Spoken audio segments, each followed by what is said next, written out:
we are going to do today, it is in the form of a fable. What is a fable? A fable is a type of poem which normally has a moral message. And the characters in this poem are animals, right? Like those who have read Panchatantra in their childhood, right? Or stories from Panchatantra, if you have read, those are all the stories. They have a moral in there, right? They give you a message, and the characters are what? Animals. So very similar to that kind of story. The characters are animals, and it is a fable. Means it is with a message. So it reads like a fantasy or fable, as the spider and the fly both act and behave like animals. Right? So though they are animals, but they will talk like human beings. They don't act like animals. They converse like human beings. Ultimately, they act as metaphors for certain type of people who exist in the society. And they are the metaphors for the type of people, the two types of people who are in the society. One type is the wicked and the evil one, which will be represented by the spider. The selfish people who are willing to take advantage of you all the time. Right? The predators. And then there are the other type of people who are represented by the fly. Fly is the metaphor of the gullible, the people who can be easily manipulated, the people who can be easily be fooled. Right? So they are the metaphor. Both the spider and the fly are the metaphors of two types of people who exist in our society. So the poem is in the form, the entire poem is in the form of a conversation going on between the spider and the fly. And the poem is in the form of a fable. The type of the poem is fable. Right? So it will give you a message in the end. So let's start with the poem. Will you walk into my parlor? Said the spider to the fly. Just the prettiest little parlor that ever you did spy. The way into my parlor is up a winding stair, and I have many pretty things to show you when you are there. Oh, no, no, said the little fly. To ask me is in vain, for who goes up your winding stair can never come down again. So, the beginning of the poem, the spider sees a fly near its web, and so the spider says, spider is trying to invite the fly into his parlor. See, the spider is the male here and the fly is the female. Right? So the spider is trying to invite the fly into his parlor. Says, will you walk into my parlor? Parlor normally means a place in the house where you interact with the guests and where you spend time, you have conversations, you talk with people. So that is the parlor. You can say kind of your drawing room, right? Where you entertain the guests. So it's a kind of a drawing room in the house. And here the meaning is the spider's web. Right? So will you walk into my parlor? So the spider is inviting the fly into his parlor and says that please come into my parlor. I want you to visit my parlor. And it is the prettiest little parlor. My parlor is the prettiest one, the most beautiful one that ever you did spy. Spy here means see, that you would have ever seen in your life. This is the prettiest parlor. The way into my parlor. And how are you supposed to come into my parlor? How will you enter my parlor? The way into my parlor is up a winding stair. Winding stair, the spider's web, right? Winding. Winding means which is not straight, which has a lot of curves. So that is winding stairs. The spider's web has a lot of curves. So those circles are compared to the stairs. So how will you enter my parlor? You will have to enter my parlor through a winding stair. And then she's trying to tempt the fly. Sorry, he's trying to tempt the fly. He says that I have many pretty things to show you when you are there. If you will come into my parlor, I will show you some very beautiful things which are with me. But the spider is vigilant. The fly is vigilant. The fly is cautious. The fly is aware of the intentions of the spider, and so the fly says, "Oh, no, no," said the little fly. So the fly says that, "No, I will not come into my parlor, into your parlor. To ask me is in vain. It is simply useless to ask me to enter your parlor. In no case I am going to enter your parlor. For who goes up your winding stairs can never come down again. Because I know this has been taught to me, right? I have been trained and I have been taught that anyone who enters your parlor will never come down again, come down those winding stairs again, right? So this shows the last line, the reply which is given by the fly to the spider tells us that fly is very much aware of the intentions of the spider. Fly knows very clearly why the spider is inviting her into his parlor, right? So she doesn't give in. She doesn't surrender, or she doesn't accept the invitation of the spider. I'm sure you must be weary, dear, with soaring up so high. Soaring up means flying. So the first attempt failed. The first attempt of the spider failed. So spider tries again. These wicked people, these evil people, these selfish people who want to use you to fulfill their needs, they will never give up. They will fail in one attempt, they will come up with something else. Then they again fail, they will come up with they will offer you a third temptation. And so on. So the spider failed in the first attempt, so she started again. And then she says, "I'm sure you must be weary." So the spider says that I'm very sure that you must be tired. Weary means tired, dear, with soaring up so high. Why? Because we have been flying so high. Right? It has been a long time and you have been flying so high, so you must be feeling really tired. "Will you rest upon my little bed?"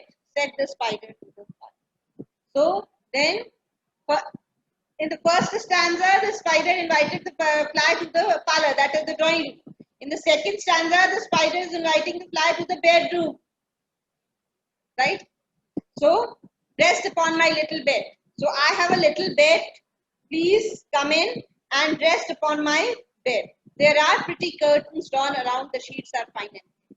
So, the sheets on my bed, they are very fine and thin, and there are pretty curtains also drawn around, so you will feel relaxed, right? You can just rest on my bed for some time. And if you like to rest a while, I'll snugly tuck you in. Snugly tuck you in means I'll comfortably put you in the bed.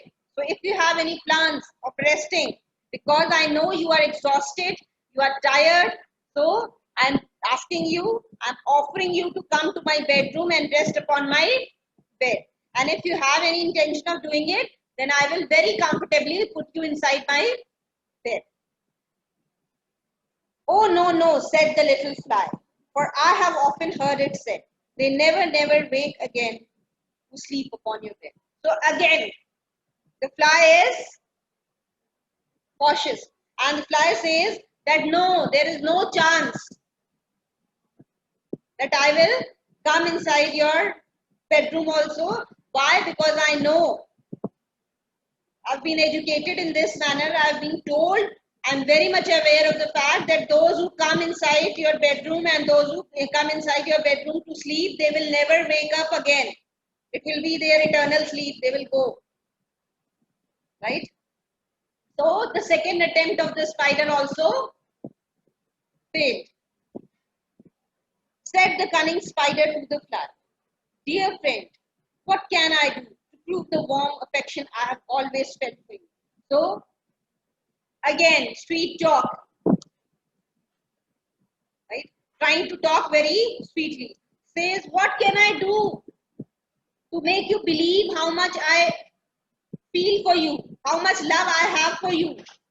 How should I believe? How should I make you believe this fact to prove the warm affection I have always felt for you, right? To make you believe how much I love you, how much I care for you. What should I do? I have within my pantry good store of all that's nice. I'm sure you are very welcome. Will you please take a slice?"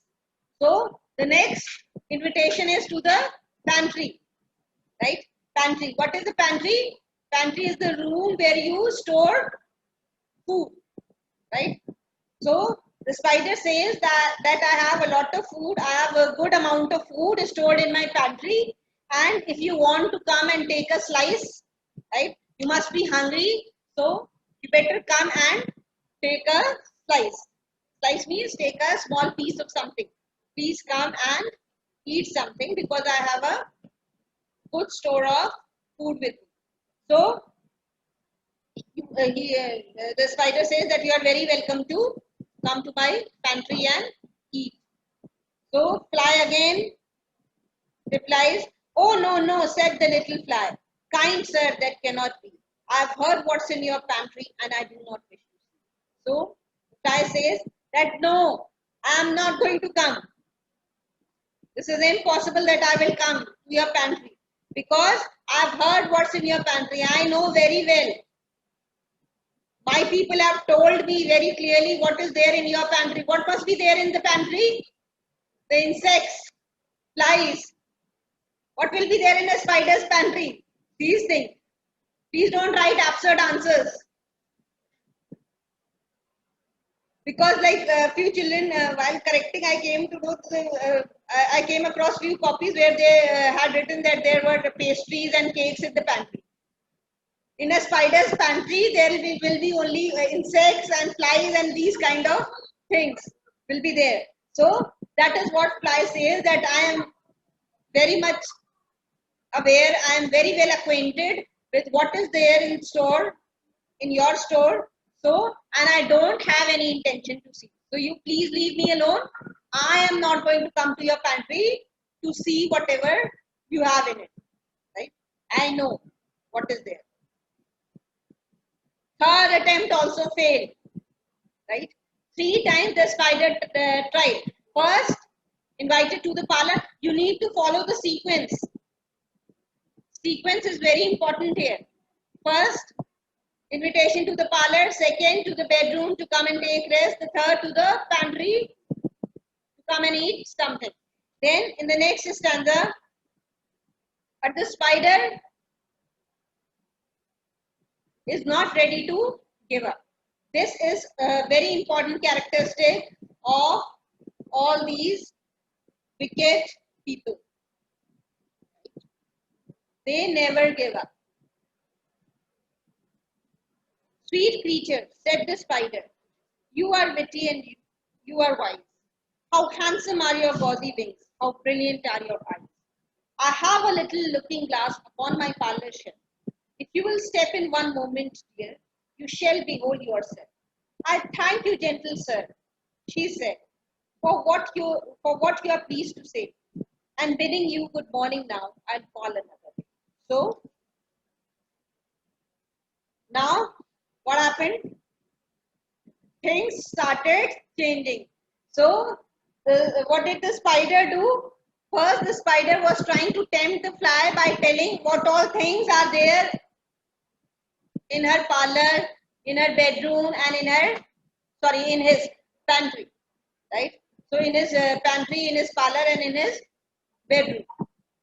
So first, the spider was trying to tempt by telling about these things, by talking about these things.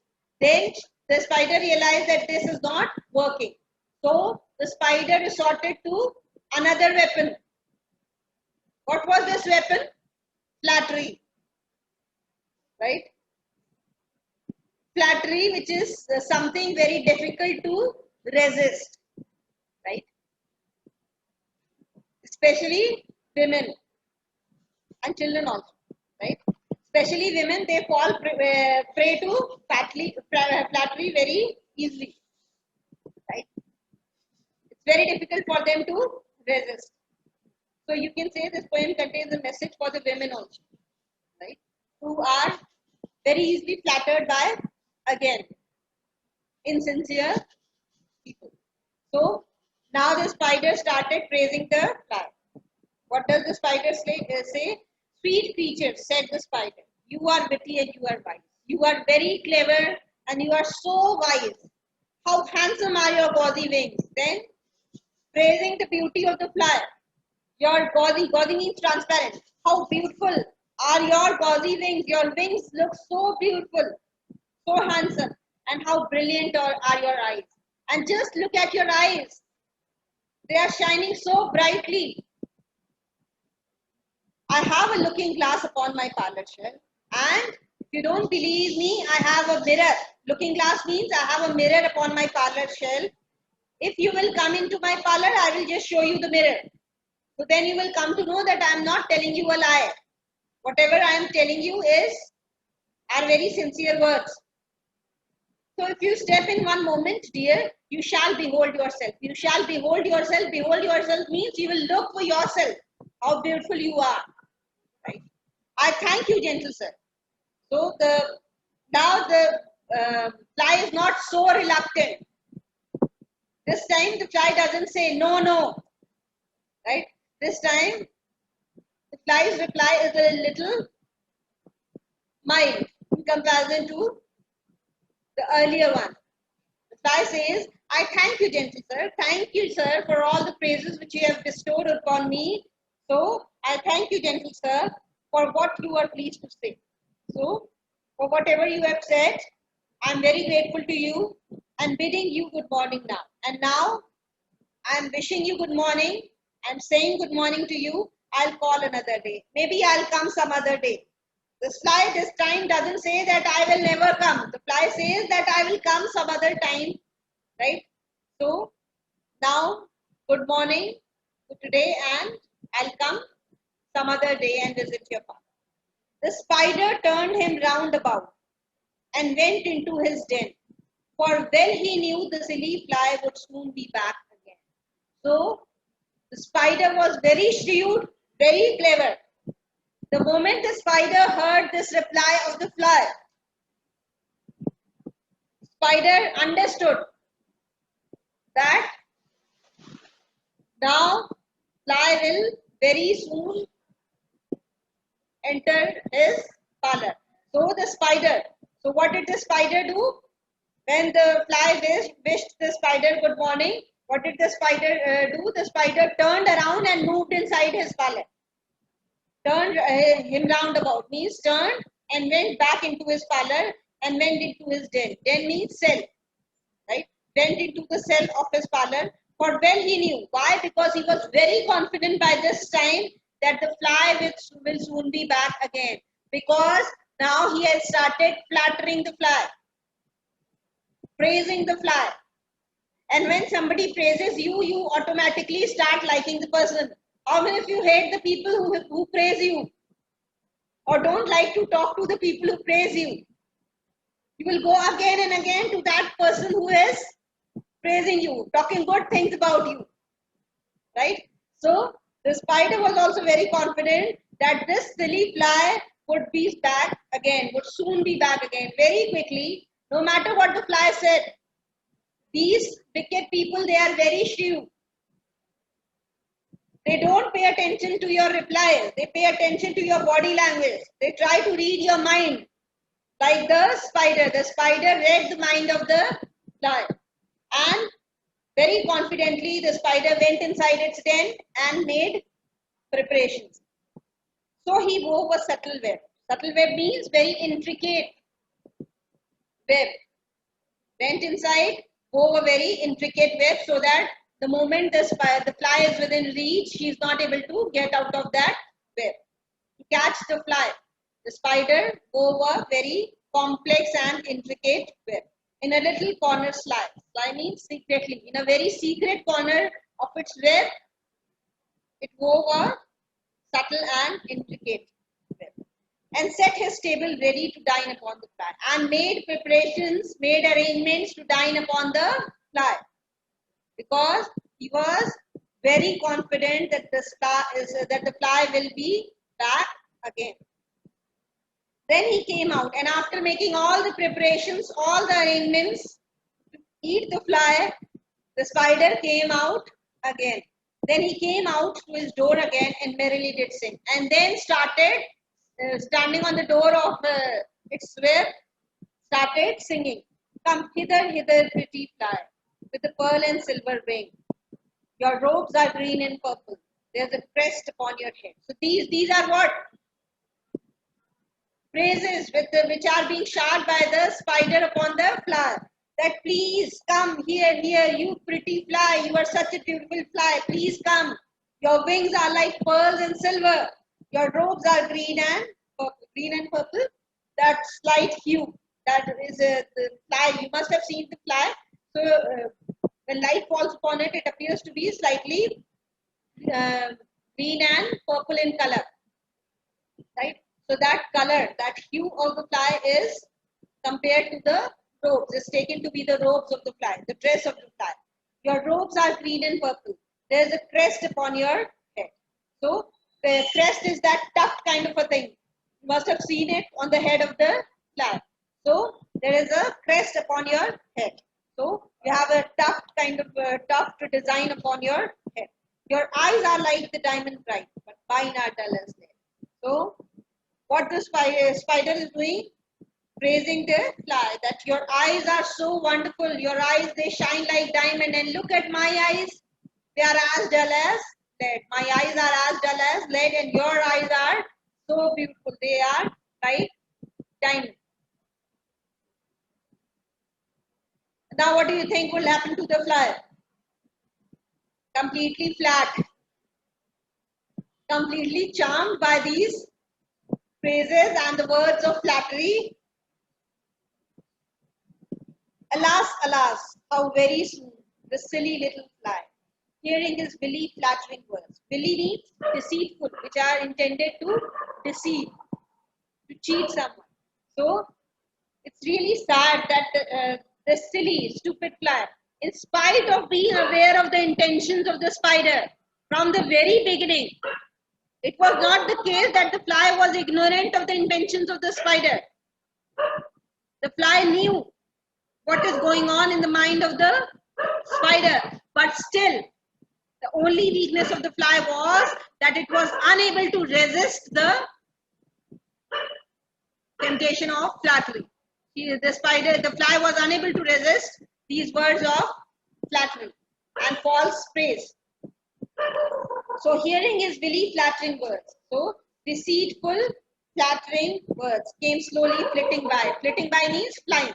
So the fly was completely lost in the thoughts of those words. Right? Completely means this mind of the fly was completely obsessed with those words. That, oh, my wings are so beautiful. My eyes, they are shining like diamonds. I am like, my wings are like pearl.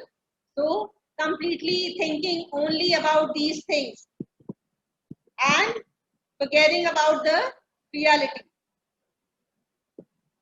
Came slowly flitting by. So the fly forgot how near it was going to the web of the spider.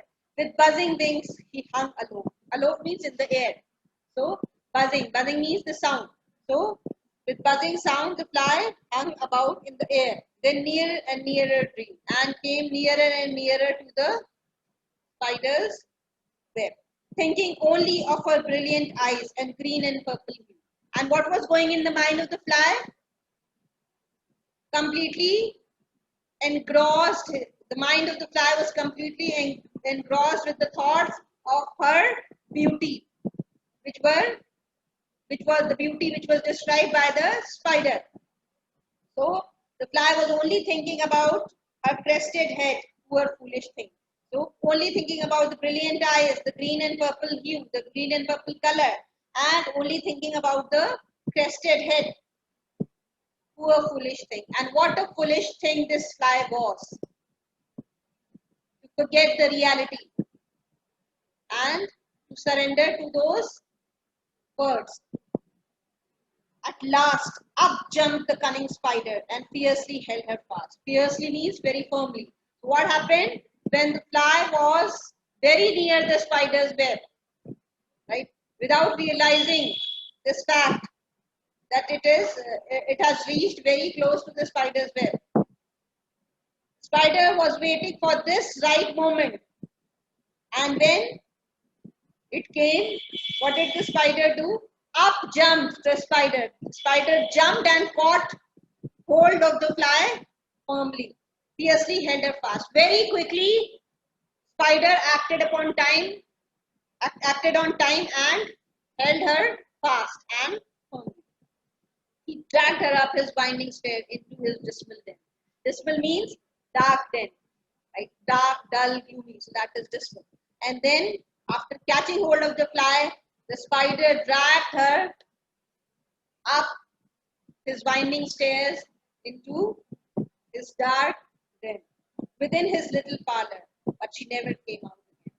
So the fly reached the parlor of the spider, but it never came out again because the fly was eaten by the spider. So the fly fell prey to the spider just because she was not able to resist those words of flattery, those false praises which were showered by the spider upon the fly. So, and then we come to the last stanza. In this stanza, the poetess has talked about the message. And now, dear little children, who may this story be? So, my dear little children who are reading this story, idle, silly, flattering words, I pray you never give me. So, I request you, the poetess says that I request you, please don't give any heed. Please don't give any attention. Heed here means attention. Please don't give any importance. Please don't give any attention to these idle, silly, flattering words, to these meaningless, flattering words. If someone is flattering you, praising you without any reason, please be cautious. Please be alert. Don't give in to such kind of people.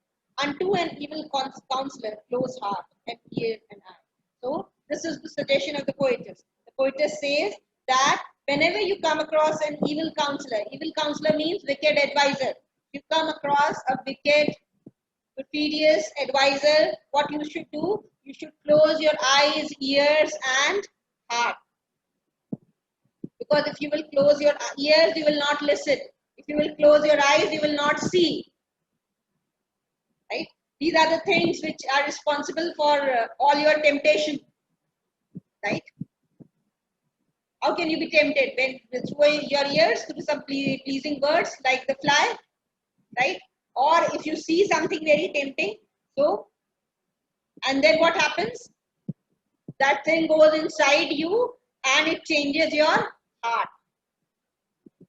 It influences your heart. It has an impact upon your heart and your feeling. So that is what the poetess is saying, that whenever you come across a wicked counselor, a wicked advisor, what you should do, you should close your heart, eyes and ears so that you are not influenced by their treachery, and take a lesson from the tale of the spider and the fly.